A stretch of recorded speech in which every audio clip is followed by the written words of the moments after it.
People of the internet, there is drama at the comedy Mothership, and today we're going to learn why Shane Gillis started a fight there with one of Joe Rogan's friends. We're going to find out the reasoning behind it and what made Shane so mad. Let's go. I go down to this Mitzi's bar, go in, I give Joe a hug, and I said, boy, it was really good. I watched the whole hour. It was a lot of fun. And blah, blah, congratulations. I know he made a lot of money that weekend. So, and he looked like he was very happy, in a good mood, and that was great.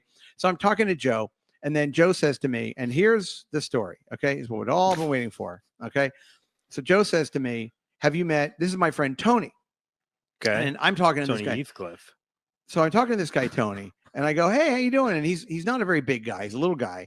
And he's talking to me, and he's got a big black hat on, and he's like, yeah, talking to me. I mean, he's a very nice guy. And I said to him, I said, are you the Kill Tony guy? He goes, yes. And I said, oh, look at that. I said, well, congratulations. You're really killing it out there. And he's like, yeah, nice. He was fine. No static. It was fine. So then I'm talking to him for a minute. I want to note that we actually have a story of Tony Hinchcliffe being nice. Okay? We got to give credit where credit's due. This is the first one I've ever heard. It's a big moment for Tony. And then Joe comes over, and I said to Joe, because we talked about like maybe going out, getting in some trouble, maybe running around a little bit, seeing a little bit of Austin. They opened a Mother's Ruin down there, maybe go over there. So I said to Joe, I said, so what's the plan for tonight? What's going on? You know? And he goes, well, Shane's on his way. And I said, oh, okay. He goes, Shane's on the way over here. I said, all right, that's cool.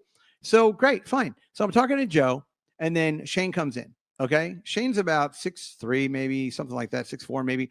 Big guy, little mustache, but big guy. And kind of comes in, goes right over to Joe, says to Joe, hey, and he gives him kind of a hug. I mean, they're clearly good friends. And then Joe says to Shane, I want to introduce you to Brian. He's a good friend of mine from New York. And Shane immediately goes, I know who you are. You said a bunch of shit about me on your show, and then you tweeted it. Hey, you know what? I respect that out of Shane. I respect that. Just being straightforward, not playing no game. This is why people like Shane. He keeps it real. As human beings, we could all mess up and slip and make mistakes. But even though Shane makes mistakes, right?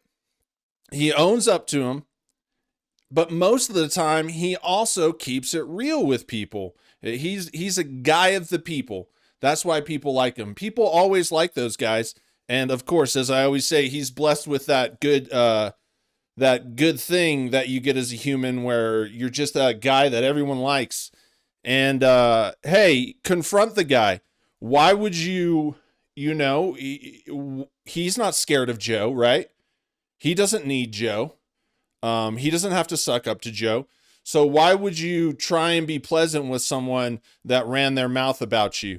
And it doesn't mean he has to attack him or be mean or whatever's going to happen next, right? But he could be straight up. That is respectable. So far, I mean, go Shane.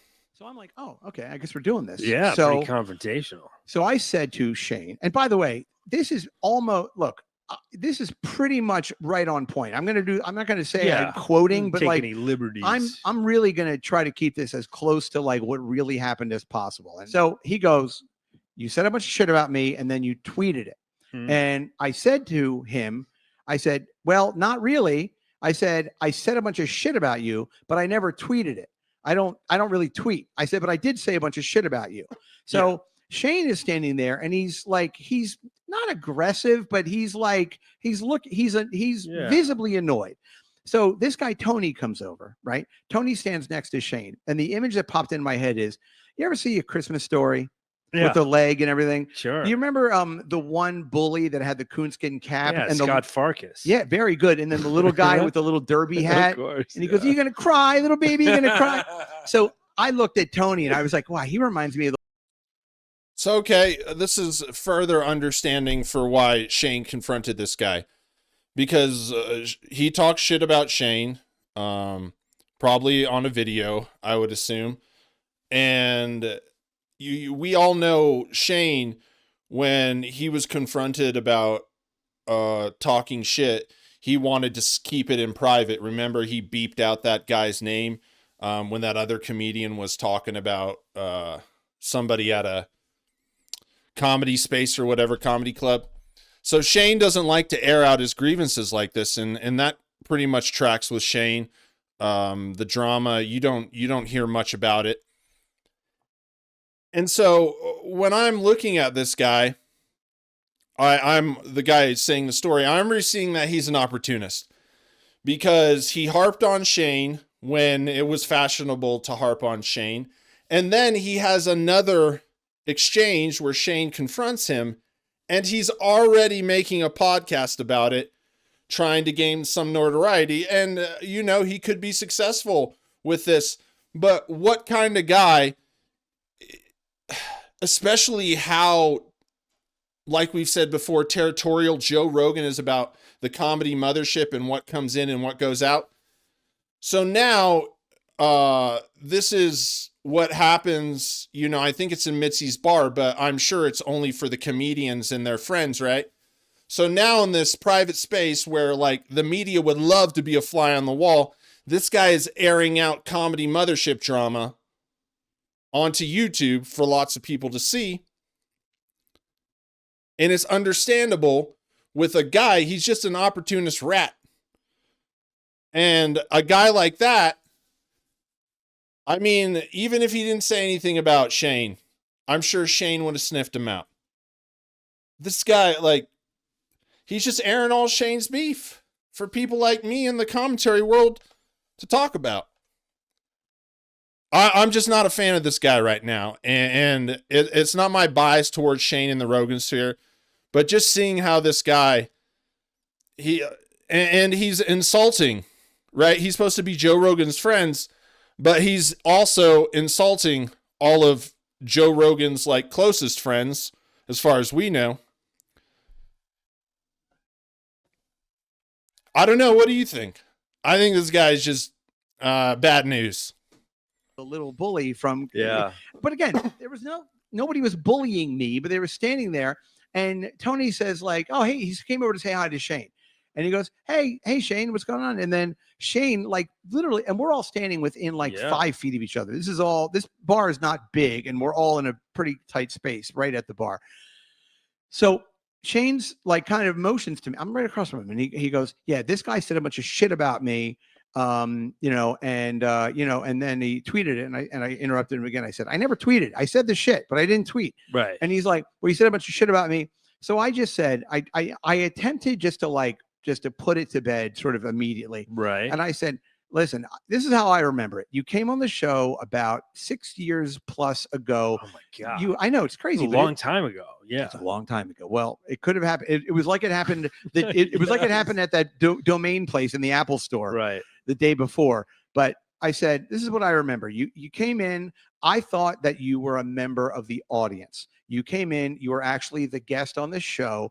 I didn't realize that. You were visibly annoyed that I didn't know that you were, the guest on the show. And then we had this show. And again, I was drinking. Sure, fine, whatever. That's fine. And then that night, we did a show at the New York Comedy Club, and somehow I ended up hosting it. I still don't know how that worked out. And I called you Sean Gillis, and you were annoyed by that too. So you see this guy, here's a problem with this guy right off the bat. If he's hosting or running a show or a part of a show and he doesn't know who the guests are and how to say their name, I mean, you're already wrong. So this guy is lazy, and the way he's treating people and how he's insulted everybody, despite my opinions of Tony Hinchcliffe, right? He said Tony was nice and courteous to him, so we're going to take his word on that. But right now, he is shitting on everyone in that club except Joe Rogan. He's live in the public on YouTube, shitting on everyone in that club. And I couldn't find Tony talking about this. I couldn't find Shane talking about this. I couldn't find Joe. And he's also betraying Joe's trust and their friendship by outing Joe's friends talking about stuff in the private part of the comedy club, which Joe obviously doesn't like getting out. He's betraying Joe that way too. So this guy is trying to act better than Shane, or that he's right. And of course, a guy like this would assume he's right, even though he's literally broken all these trust barriers with his friends, Joe Rogan, and with like people he doesn't know and first impressions or whatever, right? And so, like, how can you sympathize with him? He's just being a bad person and a bad friend all around. But he's still trying to be right, which further concludes that he's arrogant. And arrogance is such a bad thing. It is just, it's not good. It betrays you more than anything. Because usually when you're arrogant, you're not seeing many perspectives except the one that you want the hope happen the most, or the one that proves you to be right, you know, whatever. So I think this could be bad for this guy too, because when Joe catches wind of this, which after I make a YouTube video about it, it's bound to keep going places along with this video. So we'll see. But if he does, this guy might not be in the mothership anymore.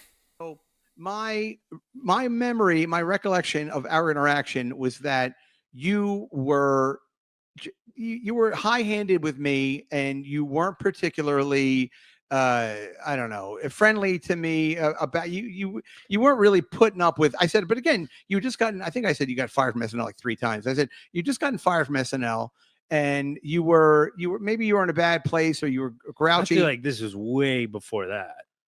No. The fired from SNL thing? Yeah. No, SNL thing, a lot's happened in the past 6 years. Like, no, that, I know, but I remember when that happened. I thought that was way after. Again, I might be fucking up the timeline on that end, but I don't think I am. I mean, we can look it up if you want, but I feel like that this had just about happened. It was certainly like the thing that people would know about it at that time about Shane. So Shane says to me, Shane goes, that it didn't happen like that. I am never not like respectful and nice to people, and I'm always like nice. I'm always nice, and I'm never. And I said, there's 2 words you should never use, and one of them is never, and the other one's always. I said, so I think that points in favor of Shane Gillis again. And he's right. He said this on this he said this before on his podcast. He said he likes to keep these kind of like arguments or stuff like this private to respect everybody in the situation, right? And now this guy is saying that's what Shane Gillis says. He's like, I don't do things that way. I'm respectful. I'm nice. I'm never like that. And so now we see a pattern, like Shane is showing a pattern over a course of time through different podcasts that this is how he treats people. So there's evidence that we could lean into that and believe that more than possibly we could before, when it was just words coming out of his mouth. Now, notice something else before we continue, that this guy is making no attempts to make things right. And I think that says a lot about him, because they both confirmed that he was saying mean things about Shane. And if you're in the Rogan sphere or anything, you don't have to completely buy into it. But if you're a friend outside of the Rogan sphere with someone in the Rogan sphere, which this is him and Joe, right? You could be cordial. No matter what you think of the Rogan sphere or Joe's friends, if you're like in this guy's situation, the friend of the Joe, you know, you could be cordial, but this guy is acting high and mighty, kind of coming at people. And every time there's an attempt to maybe mend this situation, he keeps poking the bear. He's insulting, he's belittling, he's talking down to Shane. And so it's, while this guy, see this arrogance I tell you about, thinking he's so good, he's right, everybody sees him as this guy that's putting someone in his place and correcting him. Everyone thinks this guy's an asshole. I remember it one way, you remember it another way. We're just going to have to agree to disagree. I said, and I have a disease called Irish Alzheimer's, where I forget everything except my grudges. So I remember you kind of being, a little high-handed with me, and maybe big timing me a little bit.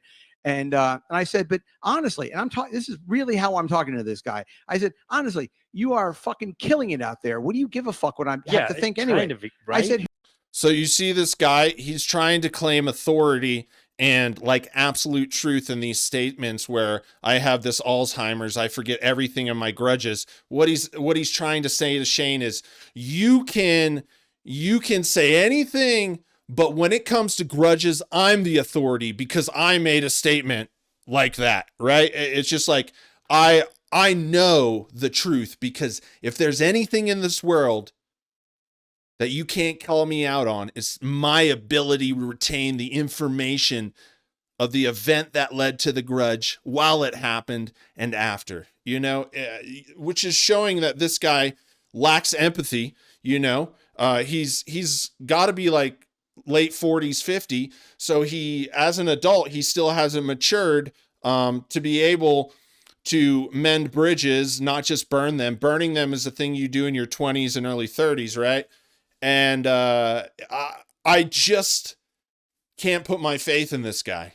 I just can't.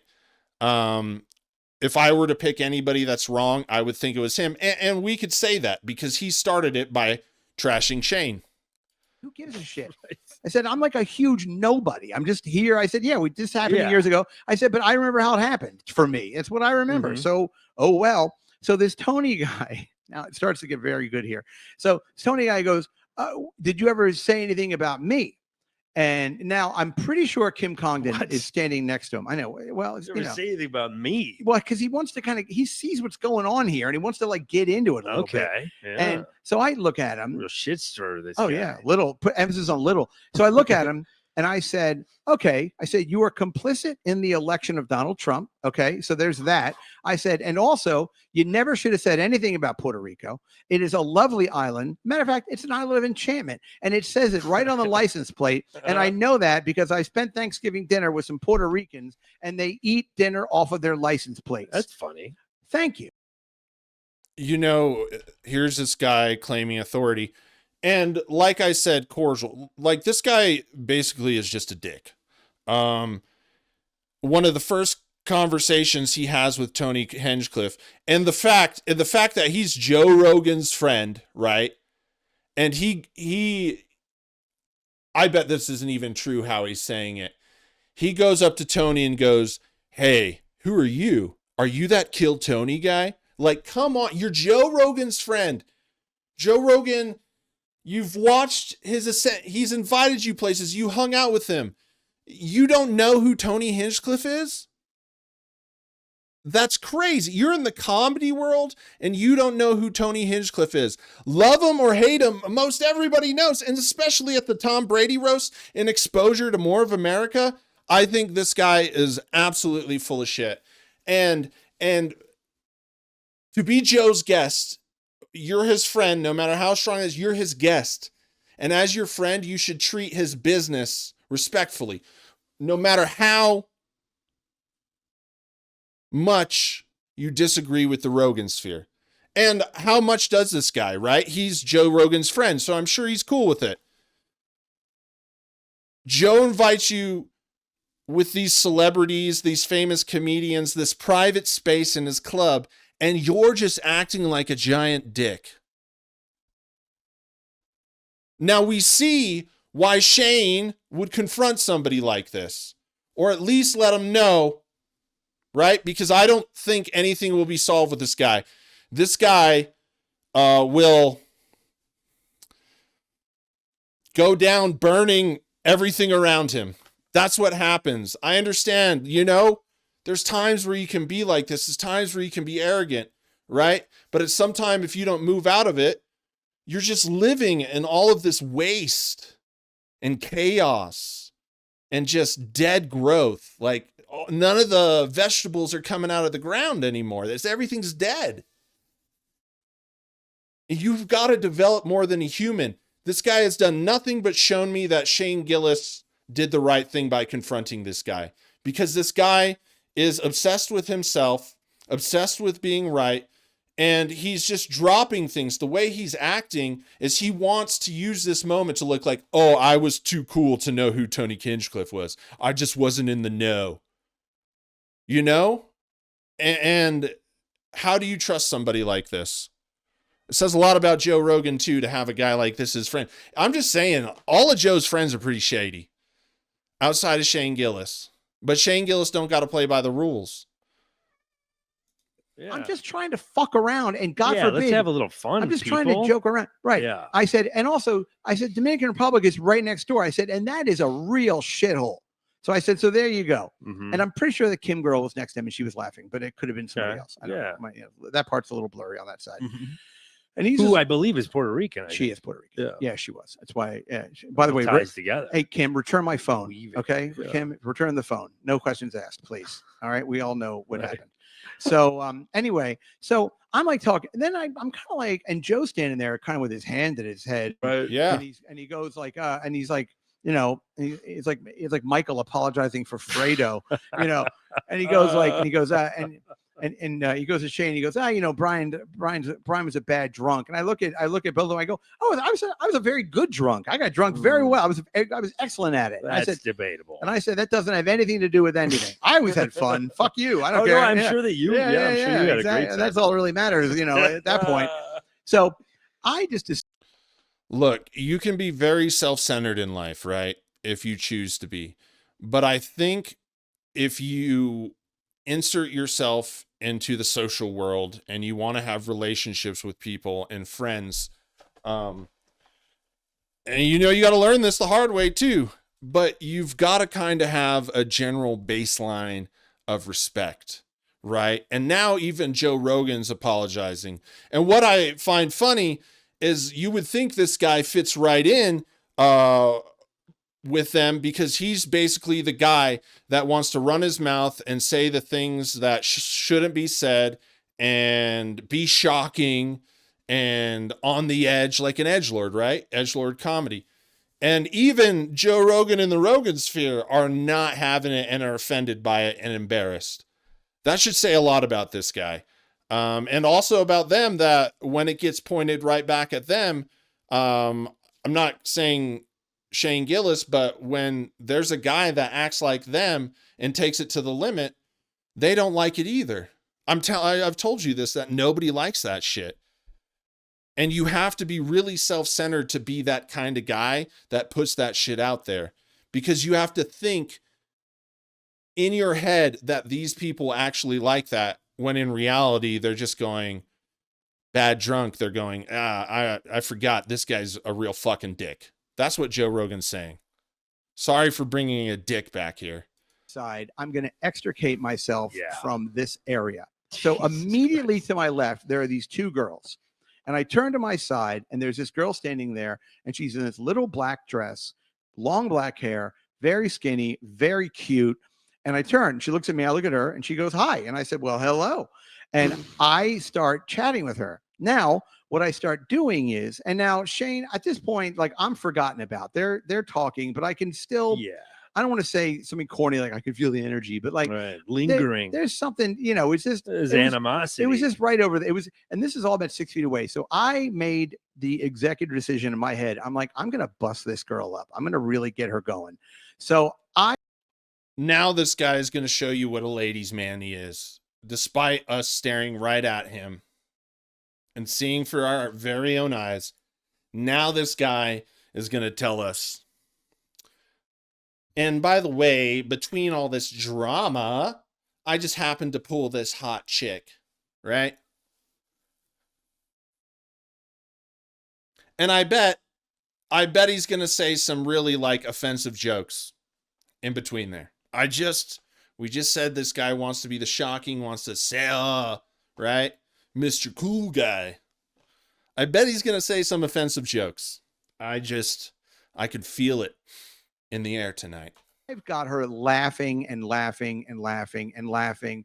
And again, it sounds self-serving, but I was making her laugh a lot. And she's laughing.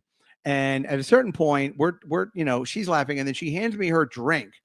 And she goes, I have to go to the bathroom. We hold my drink. I said, sure. Don't put anything in it. I'll get to that. So I hold her drink. And that guy, Tony, is standing there. And I'm kind of like, I'm waving him in a little bit because he had told me earlier that he's single. and he's kind of like looking at me like he's not allowed to talk to me, kind of, you know what I Yeah, mean? you're Like, probably damaged goods. but I was like, hey, this girl, I'm like, she's really nice and she's hot. I don't know. She seems like she's very friendly. I'm like, I'm married. Nothing's going to happen here. I said, why don't you see if you can, you know, and as I'm saying this to him.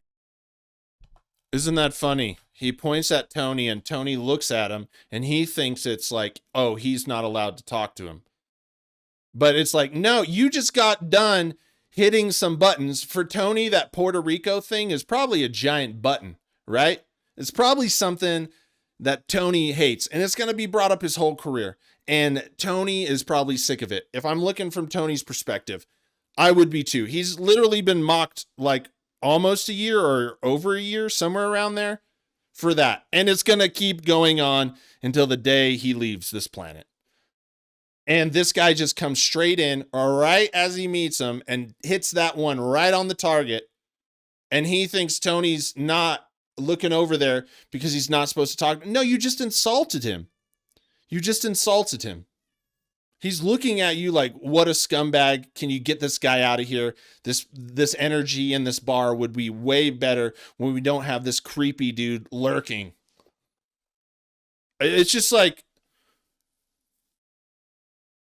I feel like you have to become a bigger person at some point. And how do I know this? Because I acted like a jerk at times.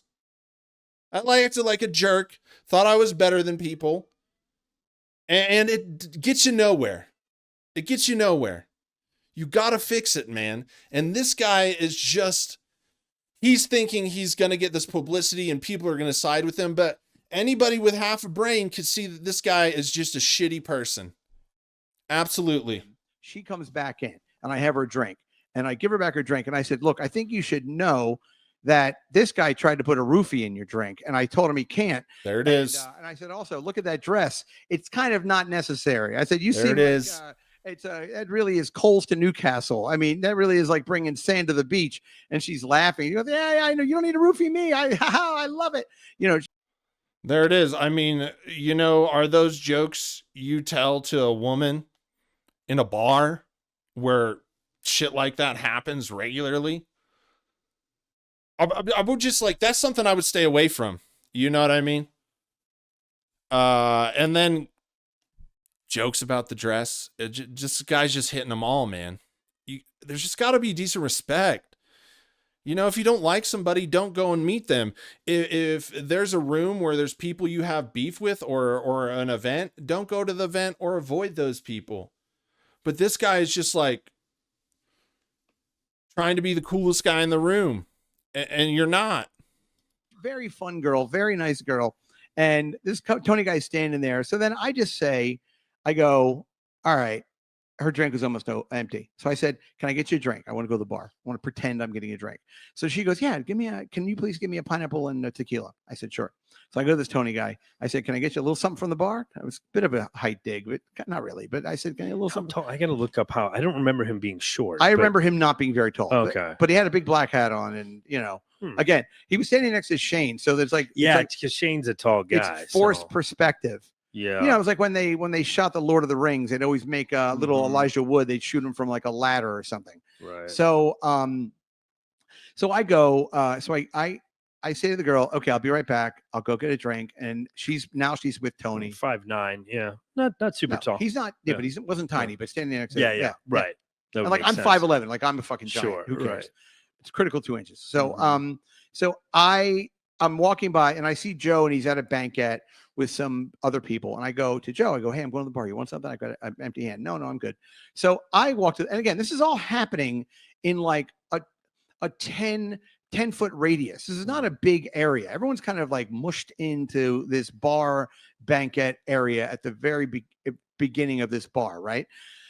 So I go to the bar and I'm waiting for the bartender to pay attention. And Shane is at the bar, like 3 people down from me. And there's 2 guys with him. And I recognize one of them from like being a guest on Your Mom's House. He had red hair and kind of a red beard. And I don't remember his name. Andrew Santino. Maybe. Matter of fact, that sounds right to me. He's like one of the only redheaded dudes I could think of. Okay. I don't know. Come on now, dude. Well, what else? I mean, does anybody believe in what this guy's saying? He doesn't know who Andrew Santino is either, and he's a friend of Joe Rogan. This guy is suspect. And this thing only got like 1,800 views. Right? This video got 1,800 views, and he was all willing to throw his friend Joe and throw everybody else under the bus for 1,800 views. Crazy, huh? Okay, fair enough. And there was some other guy who vaguely may look familiar. So I'm waiting, and Shane is clearly telling these guys about me or saying something about this me. Fucking guy. And then Shane looks over at me, and he does that De Niro thing with his fingers, and he goes, "You know what you did? You know what you did," with his finger. So I take my fingers out, and I do it back, and I went, "I'm in your head. I'm in your head. You know I'm in your head. I don't know why, but I'm in your head. I don't know why. I'm in your head. I'm in your head." And then so the redhead guy like says to Shane, like, "What is going on with like you and this guy? Like, what is why this?" is there like And now this is where our evening could have this could have taken this was the fork in the road. Exactly right. Because Shane says that guy said a bunch of shit about me on his podcast, and he's being a pussy. And this is what Shane, you're going to hear this. Maybe this is what you said. So whatever. He goes, and he's being a pussy, and he won't apologize. Oof. So he didn't call me a pussy, but he called me a pussy to a certain extent. You're being a pussy. I'm being a pussy. Displaying. He didn't say this pussy did. So there is a little bit of a semantics there. Shane's right. This guy, I mean, there's no disagreement. Both Shane and him confirm that he talks shit about Shane. And if you want to be in this club, if you want to be a part of Joe Rogan's circle that gets invited to comedy things, invited to the show, meets his comedy friends, business partners, no matter how I feel about the Rogan sphere, you got to be respectful. Especially of Shane, because Shane is the nicest one and treats everybody respectful from what we can see. And even he reiterates that as one of the things he holds as his values. And this guy just looks like a schmuck. And he did this podcast because he probably thought he was gonna, win some points or something. And even this guy is questioning the things he's saying, correcting him. And I look at his face. I don't think he believes him either. And he's starting to feel what this guy is.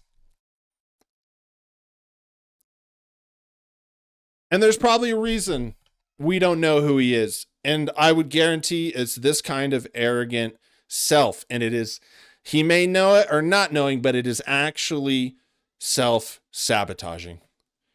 Because you ruin any kind of connection and friendships with the people that you do these things to. And Shane is right. He should apologize. It's the mature and the best thing to do. Yeah. And again, by the way, I'm not even worked up about any of this. I'm just kind of like, dude, whatever, man. Yeah, this was 6 years ago. Yeah. So I say to him, I said, listen, if I was a pussy, I would apologize to you, but I'm not apologizing to you. Right. What I will say to you is I will say a non-apology. I'm sorry that I am making you so upset. And that's as good as it's going to get. I said, that's it. I'm sorry that for some reason I'm making you so upset. And he's looking at me, and I said, and then the drink came back, and I said, to bartender, I said, thank you. And I just walked away, and I go back to the girl, and I give her her drink, and I'm standing there, and I said, I told her, I said, listen, Yep. Of course, he wouldn't apologize, and he put it all back on Shane again.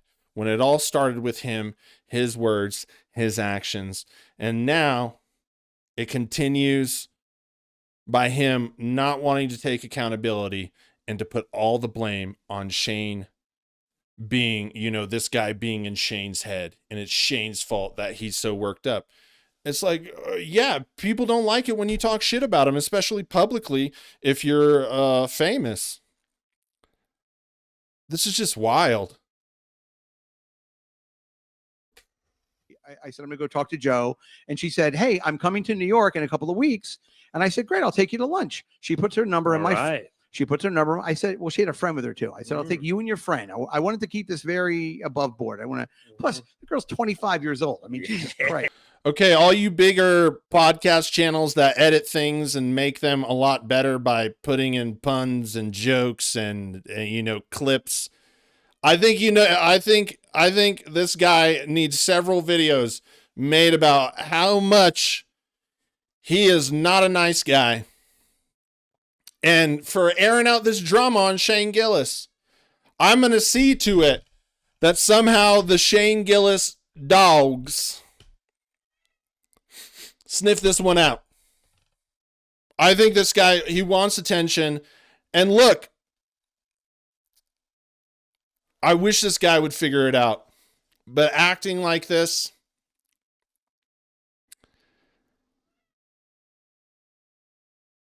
it's not going to get you anywhere, man. It's going to make you alone, and you're going to have to live with that shame, and you're going to have to live with those times you hurt people, insult people, betrayed people, dehumanized people for your benefit. You're going to have to live with that.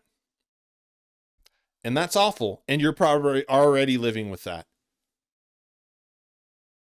You got to get over that shit, man. And it's not good because you're embarrassing a lot of people right now. Hey, yeah, take it. Want to go to Epstein? You're too old for him, but not for me. Come on, you want a mustache ride? I'll get Shane over here. Hey, Shane, can I borrow your mustache so I can put this broad on my lips? Hey, you want to give the old Mechanicsville spin? Mechanicsburg. Anyway, fuck that up. But anyway, so I go. So she puts her number on my phone. I go over to Joe. Joe goes, what is going on with you and Shane? I said, Jesus Christ. I said, nothing. I mean, I think it's pretty clear what wasn't there like shouting involved? Like, what's happening? Not quite shouting, but there was. I mean, it was pretty public. It was, yeah. You weren't whispering. No, there was a lot. It was a lot of unnecessary animosity. Right. And so I told Joe, I said, listen, I've been up since the morning anyway. I'm tired. I'm leaving. I said, I'm not leaving because of him, but I'm just going to get out of here because I want to go jerk off to escort ads. Anyway, so that's the Shane Gillis. You see that? He even has to prove his authority to Joe.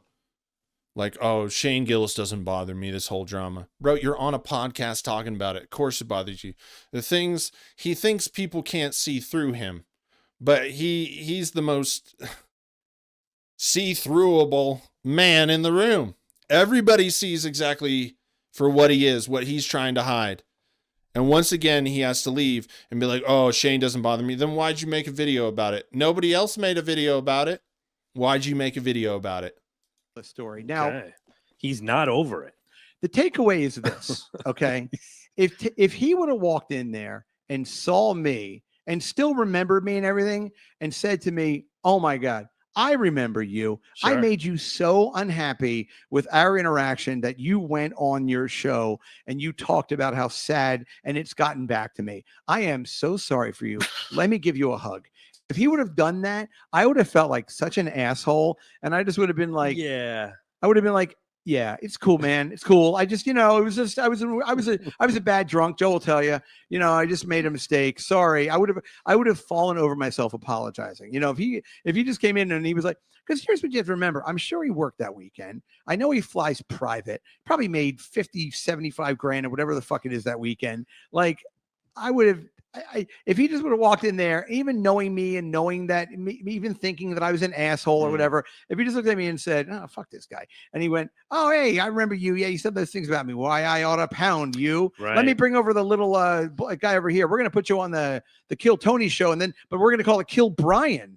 And see, there are people that say that Shane started it, and he did. But I don't really find him at fault for that, especially since the guy is in a private space with him and he doesn't trust him. And, hey, man, sometimes you got to confront shit head on, right?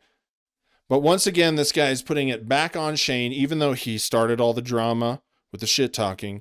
It's like if Shane would have done a more reasonable thing that I think that Shane should have knew that he should have do. And then he should have joked with me. And then he should have And then I would have had to take less accountability and I wouldn't have to like face an apology or anything. If he would have done that, then it would have been all good. So if Shane would have rid him of all accountability, he would have been cool with it, because these people don't want to be accountable. Because if you have to be accountable, you will see yourself and you'll see that you're being the jerk, you're being the asshole, and you're the one that is ruining the party. And so this guy, and here's the thing.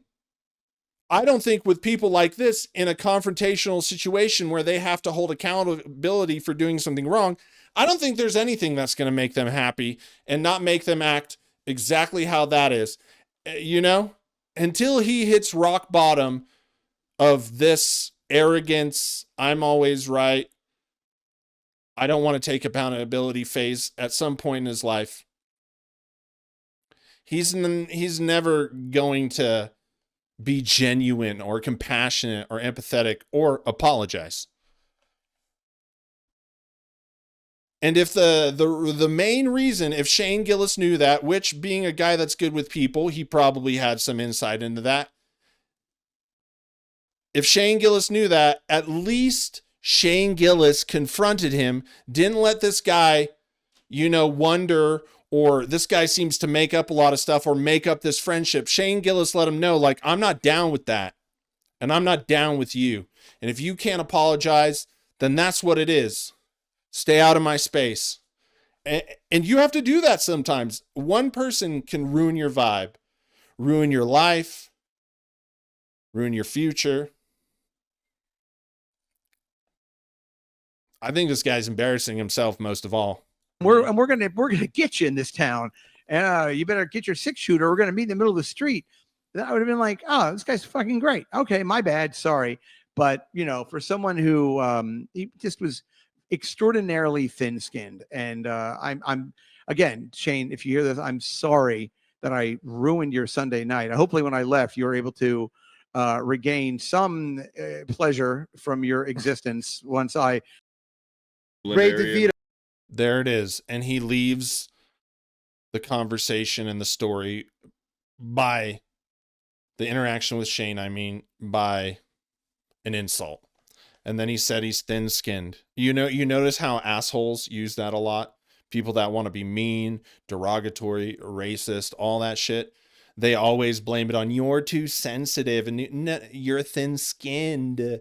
You need to work on that. Yeah, okay, let me insult you like you just insulted me, and we'll see how thick that skin is.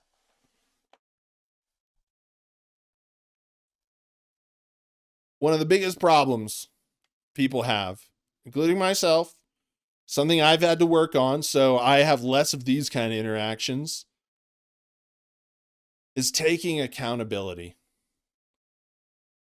And what accountability does is it heals things that are fractured.